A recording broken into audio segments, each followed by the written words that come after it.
ازيك يا صديقي؟ اخبارك ايه؟ النهارده هحكي لك على تجربه انا خضتها، كانت من امتع التجارب اللي انا استمتعت بيها، فهحكيها لك علشان لو عجبتك ممكن تشارك فيها في اقرب فرصه ممكن. التجربه دي عباره عن ايه؟ عباره عن ان انا شاركت في حاجه اسمها هاكاثون ناسا، او ناسا هاكاثون، او ناسا سبيس اب. ده كله بالتفاصيل هحكيه لك النهارده، فيلا نبدا.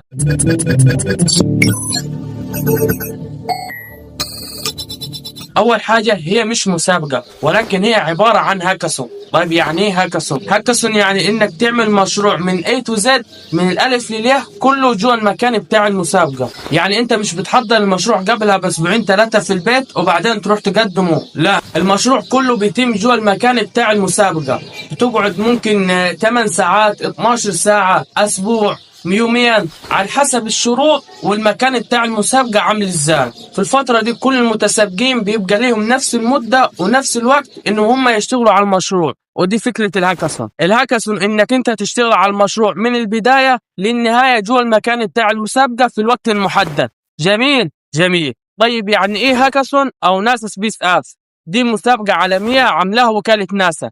ايوه، هي شركه ناسا الفضائيه، محدش واخد اسمها ولا حاجه. بتتعمل على مستوى العالم، وبيبقى في تصفيات في الدول في الاول، وبعدين بتتنقل على مستوى العالم كله. وعندنا في مصر برضو موجوده في ناسا سبيس ابس القاهره واسكندريه وسوهاج، ودي اللي انا هتكلم عليها النهارده.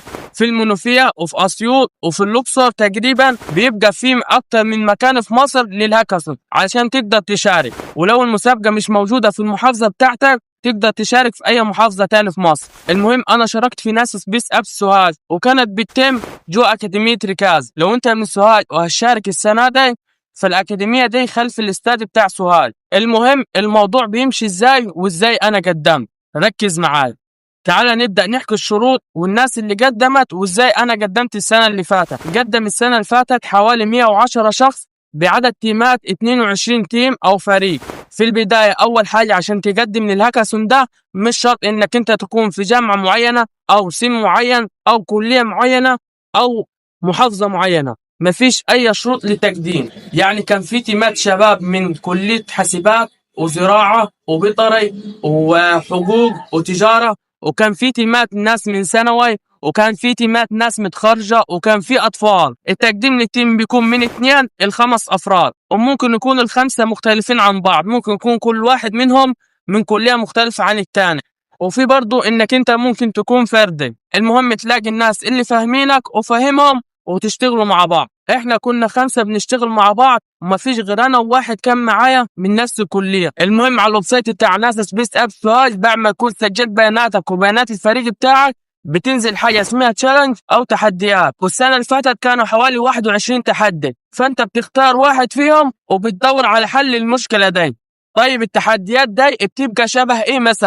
مثلا نقول لك عندنا كواكب كثيره بظروف مختلفه، عاوزين منك حل بطريقه مبسطه نقدر نوصل كل التفاصيل دي للأطفال. وفي تشالنج ثاني أو تحدي بيقول لك إزاي تقدر توفر تطبيق عملي للأهداف دي. يعني أنت بتختار هدف منهم وبتشوف إزاي ممكن تطبيقه في حياتنا، وتبدأ تخترع له حل أو تبدأ تعمل له طريقة لحل المشكلة دي. وفي تشالنج ثاني، بما إنه المسابقة دي تبع ناسا، ففي حاجات كثيرة لها علاقة بالفضاء، فيقول لك مثلا عن طريق شوية البيانات الكثيرة دي اطلع لي بحل مبسط يوضح لي المشكلة فيها، او يديك تفاصيل عن كواكب معينة تبقى حياة من النوع ده. فال21 تحدي بتقعد انت وفريقك وتختاروا واحد منهم وتبدأوا تجمعوا له حل. وبعد ما تختاروا واحد من ال21 تشالنج بتعمل له باوربوينت او فيديو كده محترم للموضوع، وتقولوا ان احنا شايفين المشكلة كذا، هنقدر نحلها بواحد اتنين تلاتة وهتتحل وهتبقى الدنيا تمام.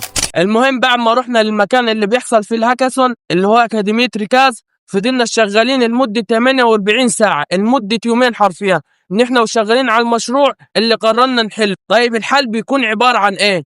ممكن يكون عبارة عن ويب سايت يوضح الحل بتاعه، وممكن يكون عبارة عن موبايل ابلكيشن او لعبة، او ممكن يكون عبارة عن فيديو او فيلم. فبالتالي احنا الطريقة بتاعتنا كانت انه نحن نعمل فيديو نوضح للناس ازاي العواصف الشمسية بتأثر على كوكب الارض، وايه الاضرار اللي بتنتج عنها، وطرق الحماية، وكان في حاجات تانية كتيرة عن الموضوع. وفي اول يوم بدأنا حوالي الساعة 1 الظهر، قعدنا شغالين لحد الساعة 9 أو 10 بالليل، وبعدين رجعنا على السكن ورجعنا تاني يوم نشتغل على المشروع، لأنه ده آخر يوم لتسليم البروجكت بتاعنا. وكانوا موفرنا مينيتور مع كل تيم، لو التيم واجهوا أي مشكلة في البروجكت بتاعه كان بيساعده، وده كان على مدار اليومين. المهم تاني يوم بدأنا شغل على البروجكت لحد حوالي الساعة 5 أو 6 المغرب، لأنه ده آخر وقت للتسليم. وبعد كده بدأ تقييم المشاريع بتاعتنا، وكل تيم ليه 5 دقايق إن هو يشرح الفكرة بتاعته وإزاي إنه الفكرة بتاعته دي هتكسر الدنيا، وبكده يكون خلص الهاكاثون. وتالت يوم الإيفنت، وحضر الإيفنت ده